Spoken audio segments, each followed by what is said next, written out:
Il voulait m'acheter quelque chose, une boîte, et j'étais prêt à la vendre pas très cher parce que la situation était compliquée, mais en les voyant, en les écoutant, finalement j'ai multiplié le prix par 5. Des fois, pour être prêt à gagner, il faut être prêt à tout perdre. Et dès qu'on a eu l'idée, qu'on a créé Ledger, là je me suis dit, ça c'est une entreprise qui peut valoir 1 milliard. Aujourd'hui, nous recevons Éric Larchevêque, fondateur de Ledger, licorne française valorisée à 1,5 milliard de dollars. Découvrez son parcours aux multiples facettes qui ont permis à Éric d'atteindre son objectif.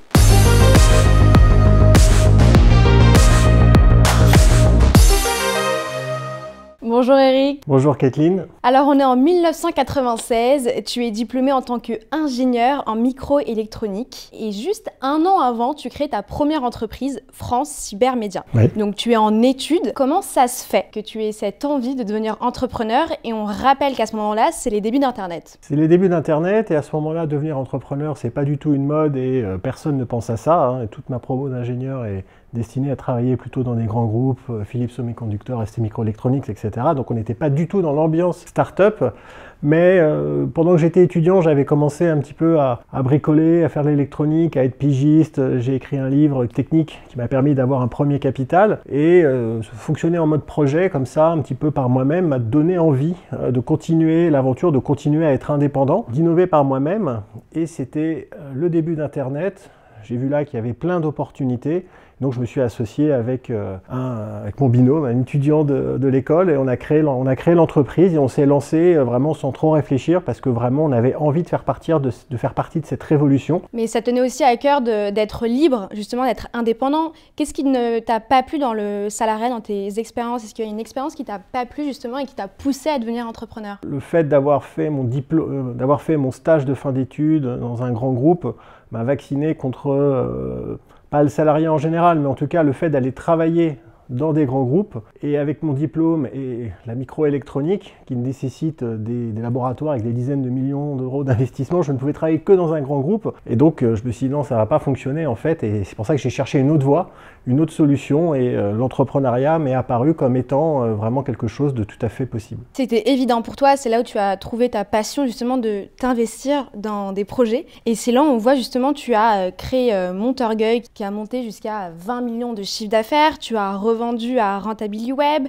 Par la suite, tu crées plein de projets, tu tombes dans le poker au niveau international. À ce moment-là, tu es dans l'immobilier en Roumanie, tu crées un hôtel en Lettonie, tu reviens en France, tu crées Prixing. C'est ça. Est-ce que c'est ça finalement l'ADN d'un entrepreneur? De se créer, de se renouveler, d'être curieux, de s'intéresser à énormément de domaines, d'être finalement un électron libre. Tout à fait, et d'être vraiment curieux, d'être à l'écoute de tout ce qui se passe, de ne pas se fermer des portes, d'itérer en permanence, d'être en recherche permanente de projets, en tout cas et d'idées, alors sauf quand on est concentré sur quelque chose, parce qu'après il ne faut pas partir dans tous les sens. Mais l'entrepreneuriat, c'est ça, c'est la liberté de pouvoir faire ce que l'on veut, d'aller là où on veut, et ensuite à soi de trouver les bonnes perspectives. Et justement, il y a un risque de s'y perdre. Est-ce que tu t'es déjà perdu dans ton parcours puisque tu as des projets différents, tu as créé, tu as vendu, tu t'es investi dans des domaines différents. Est-ce que tu t'es perdu un moment dans ton parcours? Non, je suis monomaniaque, donc une fois que j'ai une idée, j'ai un projet, j'y suis à 100% et je fais rien d'autre. Donc j'ai jamais eu de problème de perte de focus. Par contre, la seule fois où je me suis perdu, c'est justement quand j'avais pas de projet. Quand j'ai arrêté le poker, je suis rentré en France, c'était en 2010,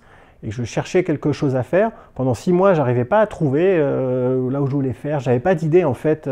Et là, j'étais vraiment en dépression et je me sentais pas bien du tout. Et finalement, j'ai eu l'idée de Prixing et j'ai pu me relancer à fond dans un projet. Et là, à nouveau, je me suis senti bien, je me suis senti vivre. Alors, au moment où tu as joué au poker au niveau international, tu apprends justement l'art de la négociation à travers le bluff. Alors, est-ce que tu peux nous expliquer quelle est la différence entre le bluff et négocier, s'il y a des différences ou s'il y a des similitudes, parce que apparemment, ce sont les mêmes principes. Alors, j'irai même plus loin, plus que le bluff, le fait de jouer au poker, et donc quand je dis au poker, c'est un poker en présentiel, hein, avec des joueurs à table, pas jouer en ligne parce que là c'est différent, on apprend à décoder les signaux faibles, c'est-à-dire qu'on arrive à comprendre, à lire une table, à lire les gens, à comprendre finalement quelle est leur position, est-ce qu'ils sont nerveux, pas nerveux, et sans le vouloir, quand on parle, quand on fait des mouvements, on dit des choses. Et le poker force à comprendre ces choses. Alors ça ne marche pas toujours, parce que dans le poker, les gens font parfois exprès de dire des choses et de faire des faux signaux, donc ça peut devenir très compliqué. Et dans le poker, il y a effectivement cette notion de bluff. Au poker, on a une main qui est des fois forte, des fois pas forte. Et c'est pas toujours celui qui a la plus grande main qui gagne, parce que sinon ça n'aurait aucun intérêt, ce serait que du hasard. Et si on a la capacité de raconter une histoire, de faire croire à quelque chose, donc c'est là le bluff finalement, de raconter une histoire, de faire croire qu'on a 2 as, alors qu'en fait on n'a rien du tout. Et on est effectivement très proche des techniques de négociation, de gestion de risque, de pouvoir parfois acculer la personne d'en face, vraiment essayer de la mettre dans un coin et qu'elle n'ait pas le choix. Au contraire, essayer de changer complètement l'histoire pour aller sur autre chose, parce que la négociation, ce n'est pas toujours celui qui parle le plus fort. Parfois, quand on est bloqué, il faut essayer de changer complètement finalement les paramètres qu'on va négocier. On va essayer de raconter une autre histoire et on va arriver à nos fins d'une autre manière. Tu te rappelles d'une fois, d'une partie que tu as réussi à bluffer? Alors je me rappelle plutôt, non pas d'une partie, mais d'une négociation où j'ai réussi, oui, quelque part à... on va dire à bluffer, et pendant que je négociais, je me revoyais jouer au poker. C'est-à-dire que j'ai pu, en analysant un petit peu les gens que j'avais en face de moi, ils voulaient m'acheter quelque chose, une boîte, et j'étais prêt à la vendre pas très cher, parce que la situation était compliquée, mais en les voyant, en les écoutant, finalement j'ai multiplié le prix par 5 et j'aurais jamais osé faire ça si j'avais pas pu sentir et comprendre qu'en face de moi, les gens finalement voulaient vraiment ma boîte, ma technologie. Et c'est vraiment en quelques minutes que ça s'est fait. On s'était mis d'accord avec nos associés, on va vendre à ce prix-là, voilà, c'est le bon prix. Et j'ai annoncé un prix 5 fois supérieur. Heureusement, les autres n'ont pas moufté, ils ont gardé leur poker face, mais c'est grâce à la lecture de ces signaux faibles que, par moment, on peut réussir à faire comme ça, à changer un petit peu la donne, et ça a marché, on a vendu au prix finalement bien plus élevé que espéré. Donc l'art de la négociation, ça revient à beaucoup d'écoute, oui. À arriver à ne rien dire, à ne rien révéler, ou du moins le moins possible. Le moins possible, en tout cas, à ne pas donner trop d'informations. Et l'écoute, ça c'est sûr que négocier c'est avant tout écouter parce qu'il faut savoir ce que veut l'autre. Et l'autre c'est pas toujours en fait finalement ce qui va être évident. Donc oui, l'écoute elle est essentielle. Tu t'es déjà retrouvé dans une négociation très difficile mais que tu as quand même réussi à la fin? Oui bien sûr, je pense que toute personne qui a levé des fonds s'est retrouvée dans des situations difficiles. Et il m'est arrivé en phase finale de négociation, des fois aussi quelque part de négocier de façon extrêmement difficile en fermant la porte, c'est-à-dire en disant bon bah non, vous prenez comme ça, on va arrêter tout de suite la discussion, de raccrocher. Ça s'est passé pour quel projet? Je vais pas le dire, mais en tout cas c'était pour une levée de fonds assez importante. Et à un moment, voilà, il faut se mettre à risque. Et c'est la gestion du risque aussi qu'apporte le poker. En fait, des fois pour être prêt à gagner, il faut être prêt à tout perdre. Et justement, négocier, c'est prendre des risques. Tu suis ton instinct, depuis que tu as commencé l'entrepreneuriat. Tu t'intéresses au Bitcoin. Oui. C'est un gros boom dans ta vie. Et en 2014, tu fais le pari fou d'investir tout l'argent que tu as gagné grâce à la vente de Prixing. Et tu crées la maison du Bitcoin, à ce moment-là, qui s'appelle la maison du Bitcoin. Aujourd'hui, elle s'appelle CoinHouse. Et donc, c'est un espace physique qui permet d'échanger autour de la blockchain. À ce moment-là, comment est-ce que tu peux en être sûr que la crypto-monnaie, la blockchain va révolutionner le monde comme Internet? Alors là, c'est vraiment de l'instinct, effectivement. C'est quand je me suis intéressé au Bitcoin et que j'ai commencé à lire, à essayer de comprendre, déjà j'ai mis du temps, j'ai mis quelques semaines, mais lorsque j'ai compris vraiment ce que représentait cette technologie, ça a été, oui, du niveau de l'illumination. Et pour moi, ça faisait aucun doute qu'à un moment, cette technologie allait devenir finalement indispensable et qu'il fallait absolument aller dans ce domaine. Quand on a ouvert la maison du Bitcoin, on n'avait pas de business model, on n'avait pas de visibilité, on n'avait qu'1 an devant nous. Alors on n'était pas sûr, parce qu'on espérait en fait, on espérait qu'il allait se passer quelque chose.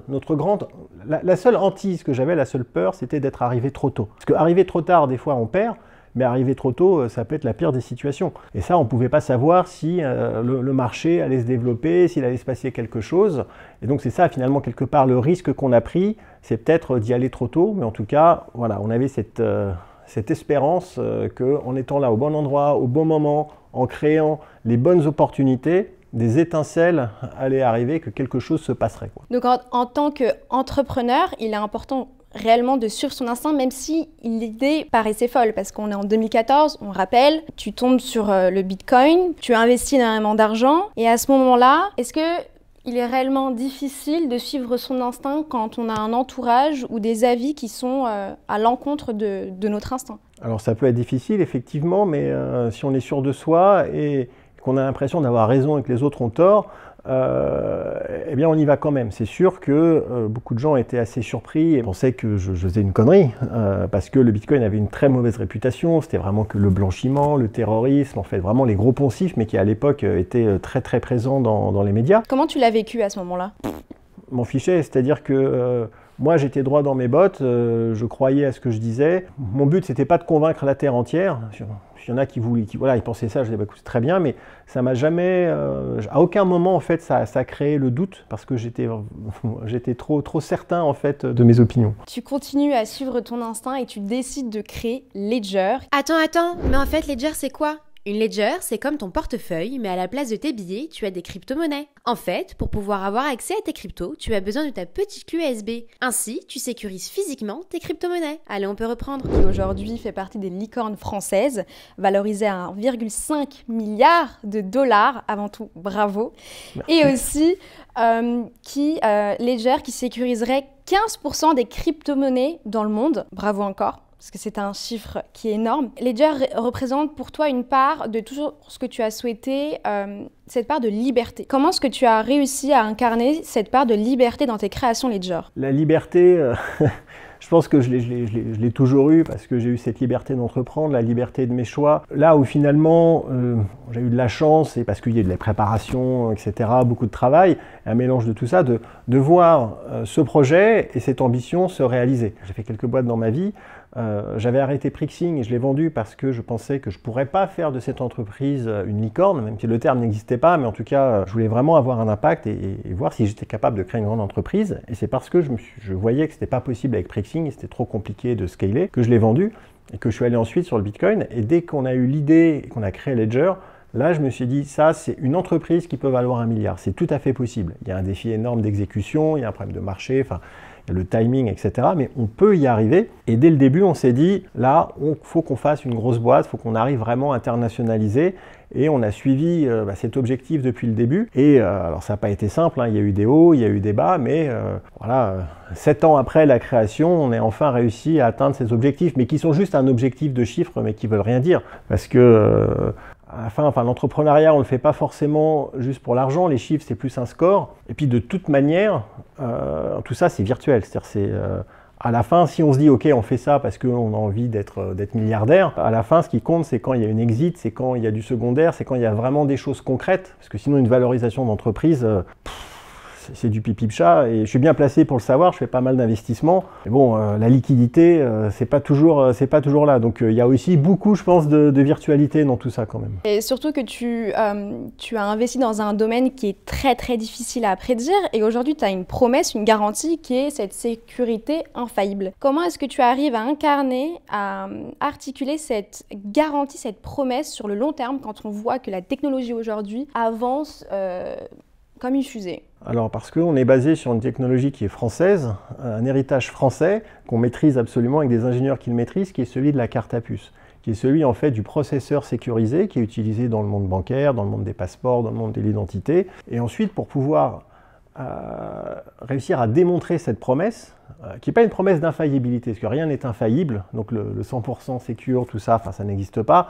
On essaie d'avoir vraiment la probabilité la plus faible qu'il y ait un problème. Eh bien, c'est aussi d'avoir pu recruter les meilleurs dans ce domaine. On a créé en fait le Donjon, qui est un laboratoire de recherche en sécurité hardware, et qui attaque en permanence en fait nos produits. Donc c'est des attaques logicielles, c'est aussi des attaques matérielles, c'est-à-dire on a des lasers qui vont découper les chips, qui vont envoyer en fait des photons dessus pour essayer de perturber le chip, pour lui faire recracher les secrets. Enfin, il y a énormément d'attaques comme ça que l'on fait en permanence. Je dirais que la meilleure garantie de sécurité que l'on peut offrir, c'est le fait qu'on réinvestisse une grande partie de nos revenus dans la R&D, dans la sécurité, dans l'attaque permanente de nos produits, parce que c'est effectivement le jour où on a un problème, si on a un problème, c'est terminé, parce que tout est quand même basé sur une notion de confiance. On a beau expliquer que c'est sécurisé, expliquer comment, pourquoi, etc. Il faut derrière qu'on ait un track record qui soit parfait. Tu dis si on a un problème un jour, c'est-à-dire depuis sa création, il n'y a pas eu de problème, il n'y a pas eu de risque, ni d'échec. Non, alors il y a eu des échecs, il y a eu des problèmes, on a eu plein de problèmes comme toute entreprise, mais fondamentalement au niveau de la sécurité de notre device, on n'a jamais eu d'accident. On n'a jamais eu en fait de problème qui soit propagé, qui ait pu impacter des utilisateurs. Il y a eu certes toujours des améliorations continues, donc ce qui veut dire qu'à un moment, si on revient en arrière, le produit aujourd'hui est mieux sécurisé que ce qu'il était avant, parce que justement la technologie avance et c'est toujours le jeu du chat et de la souris. Toujours un challenge. Toujours un challenge, mais il n'y a jamais eu d'accident industriel ou de gros problèmes au niveau de la sécurité chez Ledger, en tout cas de la sécurité des produits eux-mêmes, parce que ça c'est vraiment la promesse. Comment est-ce que tu arrives dans ton entreprise, en interne et en externe, à gérer autant de monde en B2C ? Ça, je pense que c'est comme n'importe quelle entreprise. C'est une réponse claire par rapport à la question de comment moi je fais. C'est-à-dire qu'à un moment, l'entreprise, au début, on était 20, 30, 50, ensuite 100, ensuite 200. Quand on a commencé à être dans un process, on allait passer de 200 à 800. J'ai passé la main à un autre CEO. C'est-à-dire que gérer une entreprise de 50 personnes, ça n'a rien à voir avec gérer une entreprise de 700 personnes. Et je pense qu'un entrepreneur n'est pas forcément un gestionnaire. Le CEO qui va créer sa boîte et la sortir de terre et l'emmener jusqu'à un certain point n'est pas forcément le meilleur dirigeant pour l'emmener jusqu'au point suivant, etc. Et donc je pense qu'un entrepreneur doit avoir à un moment l'intelligence de se rendre compte qu'il n'est pas la meilleure personne dans cette situation et de laisser la main à une personne qui, elle, aura la capacité vraiment de développer l'entreprise. Il faut savoir déléguer, mais dans ton cas personnel, tu as délégué par dépit, tu as eu des problèmes de santé. Est-ce que c'est à ce moment-là que tu as délégué à Pascal Gauthier ? C'est pas par dépit ou c'est pas par problème de santé, c'est qu'à un moment, il y a une réalisation que est-ce que vraiment je suis la bonne personne ? C'est-à-dire que Ledger avait des problèmes à ce moment-là, c'est-à-dire que le marché était en berne, on n'avait pas assez de revenus, donc il fallait prendre des décisions difficiles au sein des équipes, de séparer d'éléments. Et on s'est dit, bon, la première chose à faire avant de commencer à dire, voilà, on doit arrêter ton poste, me séparer de toi, etc., c'est de voir au top management et faire un chemin intérieur, de dire, est-ce que je suis la bonne personne pour réussir à conduire l'entreprise vraiment dans le développement? Est-ce que je suis quelqu'un qui va être bien pour manager 200, 300, 400 personnes? Donc après, on prend en compte effectivement tous les éléments, c'est-à-dire on commence à être fatigué, on commence aussi à avoir des problèmes de santé, on commence à se dire tiens, c'est vrai que j'ai des enfants, une famille, ce serait bien de les voir.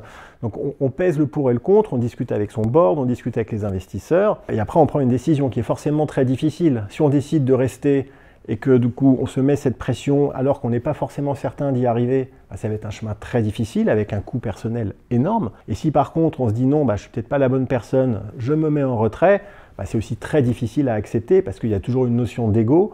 C'est pas une décision qui est facile. Mais à un moment, il faut aussi voir quel est le bien pour l'entreprise. Parce qu'une entreprise, il faut considérer que c'est quelque chose d'à part. Et la meilleure décision pour l'entreprise, pour Ledger, à ce moment-là, j'ai décidé, j'ai pensé que c'était de me mettre en retrait et de donner les rênes à Pascal Gauthier. Comment ça s'est passé? Donc on est en 2019, tu passes les rênes à Pascal Gauthier pour le poste de PDG. Comment ça se passe? Donc tu parles d'ego, tu parles de difficulté à accepter. Donc on passe par plusieurs phases quand on est entrepreneur, quand on délègue? Tout à fait. Disons qu'on passe par toutes les phases. En fait, au début, on dit non. La première fois que je me suis dit, est-ce que je suis la bonne personne? Évidemment, je dis, oui, évidemment, je suis la meilleure. Enfin, je suis la bonne personne. Il n'y a que moi qui peux faire ce job, etc. Puis après, on commence un peu à douter. Et puis ensuite, on arrive, on avance et on se dit, non. Et puis après, il y a une sorte, il y a une douleur, on doit avancer. Et ça, il faut aller vite parce qu'on était en plus on ne s'est pas juste dit, tiens, on va réfléchir, on donne 6 mois. On était dans un contexte où il fallait licencier des gens et on avait juste 2 semaines pour prendre la décision. Parce que tant qu'on n'avait pas pris cette décision de savoir comment on allait restructurer l'entreprise, que ce soit moi ou Pascal, ce ne serait pas la même chose. Donc de toute façon, il fallait d'abord qu'on se décide très vite de si je restais. Enfin, il y a eu cette crise un petit peu d'identité et d'adolescence à laquelle il fallait apporter vite une réponse. Et donc ce cheminement, ça s'est fait en quelques jours. Et comment on choisit la personne qui nous remplace? Alors là, c'était assez simple, parce que Pascal était mon numéro 2 depuis quelques années. Donc il y avait une logique, il connaissait bien l'entreprise, il connaissait bien les produits, il avait aussi fait ses preuves avant chez Criteo dans le management de grandes entreprises avec beaucoup de monde. Donc il était prêt à le faire, donc il y avait quand même pas mal d'éléments et de paramètres qui rendaient la décision peut-être plus facile d'un point de vue opérationnel. Et aujourd'hui, après 26 ans de carrière,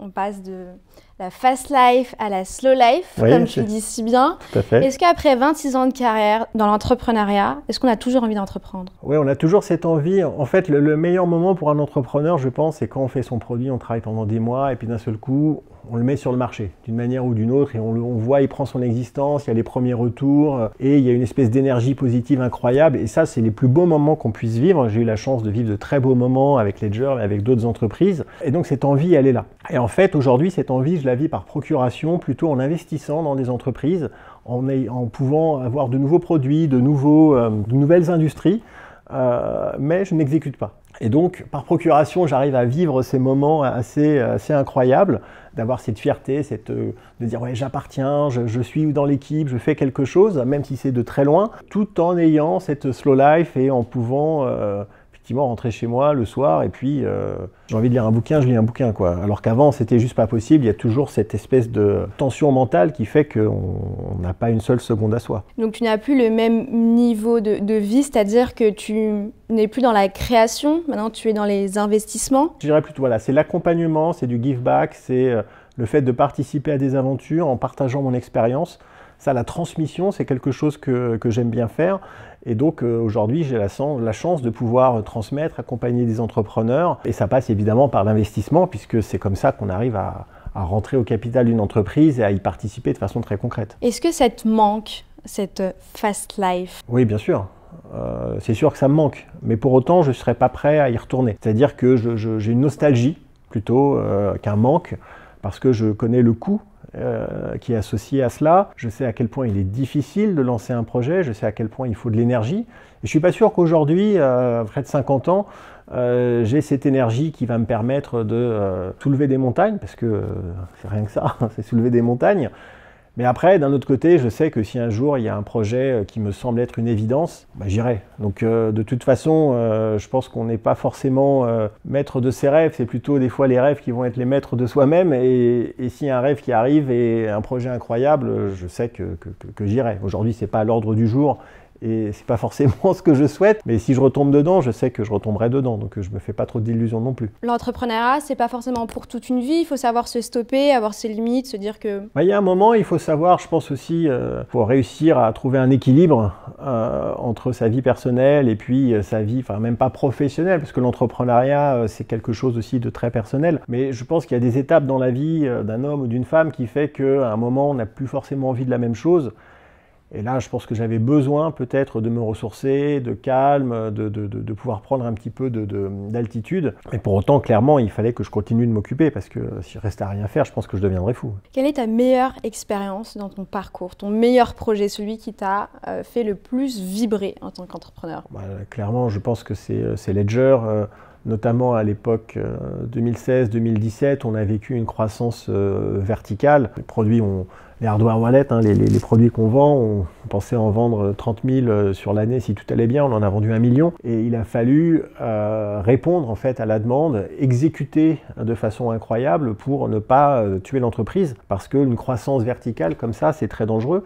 Et donc ça a été des mois et des mois en fait à vivre sur un nuage avec une énergie incroyable, de voir que son entreprise décolle dans des proportions absolument insensées, de voir tous les VC de la place qui veulent me parler, qui m'invitent à dîner. Enfin, il y a un moment, voilà, ça c'était un moment incroyable, on touche pas terre et je me rappellerai de cette époque toujours parce que je pense que tout le monde, tout entrepreneur veut vivre ce moment et j'ai eu la chance de l'avoir vécu. Ledger, dans 10 ans? C'est 100 milliards de valorisation, c'est une entreprise technologique européenne qui est au cœur en fait du Web3, qui a une dominance mondiale et qui apporte en fait une valeur stratégique importante à la France et à l'Europe. Et Eric, dans 10 ans? Je pense qu'il est dans sa forêt, en train de couper du bois, en train de tranquillement gérer ses investissements au plaisir et de continuer en fait je pense, à partager son expérience. Parce que voilà, partager, passer du temps avec des entrepreneurs qui ont besoin de conseils, d'aide, ça c'est quelque chose que j'aime beaucoup. La transmission. La transmission, voilà. Et j'ai toujours aimé, j'ai toujours voulu faire ce que j'aime faire et transmettre, c'est quelque chose qui me plaît beaucoup. Et donc je pense que c'est peut-être aussi à ça. Je vais me consacrer en fait à ça dans les années qui viennent. Tout ce qui est éducation m'intéresse et je l'ai déjà fait puisque j'ai cofondé avec Franck Janin Algosup, qui est une école de développeurs. Donc là, c'est de la transmission, mais plus au niveau vraiment développement informatique, parce qu'on a besoin de tellement de développeurs que de toute façon, faisons des écoles. Et donc c'est pour ça qu'on a ouvert Algosup, qui est une école de développeurs en 5 ans. J'ai aussi, avec la chance du succès de Ledger, créé un fonds de dotation qui, dans la région centre, là où j'habite, finance des activités éducatives dans le domaine de la science pour les enfants, pour leur permettre d'avoir une égalité des chances, d'avoir accès à tout un tas de choses pour qu'ils puissent se dire « Ah oui, mais les maths, j'aime bien la science ou ceci, tel métier », et leur ouvrir un petit peu les chakras. Tu parles d'égalité des chances, c'est-à-dire dans ce domaine-là, il y a peu de femmes, beaucoup d'hommes? Au-delà de ça, c'est plus social, c'est-à-dire que quand on est dans des villes de province avec pas beaucoup, on va dire, on est loin de tout et beaucoup de cassos, quoi. Je pense qu'apporter de l'éducation, c'est la meilleure façon en fait de réussir à tirer tout le monde vers le haut. Et il faut avoir des ateliers robotiques, informatiques, ateliers sciences pour que les jeunes, d'où est-ce qu'ils viennent, de quartiers, etc., puissent découvrir et ensuite pouvoir aller faire des études.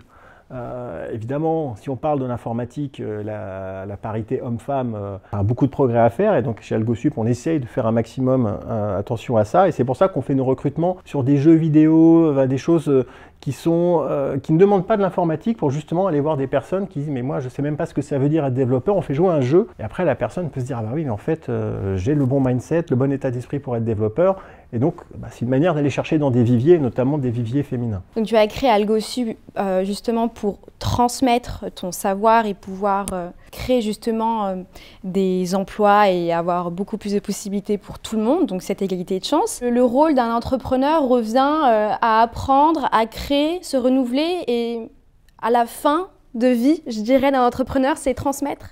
Peut-être. Un entrepreneur, savoir entreprendre, c'est savoir s'entourer. Ça, c'est un axiome vraiment important et savoir s'entourer. Comme moi j'étais peut-être petit entrepreneur, j'ai essayé de m'entourer de gens qui pouvaient m'apprendre, me tirer vers le haut et m'aider. Et donc maintenant c'est le temps en fait pour moi de m'entourer, mais inversement, d'aller chercher des entrepreneurs qui n'ont pas forcément d'expérience ou qui se posent beaucoup de questions. Et simplement en parlant avec eux, on arrive à les aider. Et souvent quand ils nous parlent, ils ont la réponse à leurs questions, sauf qu'ils ne le savent pas. Et nous on agit comme un miroir.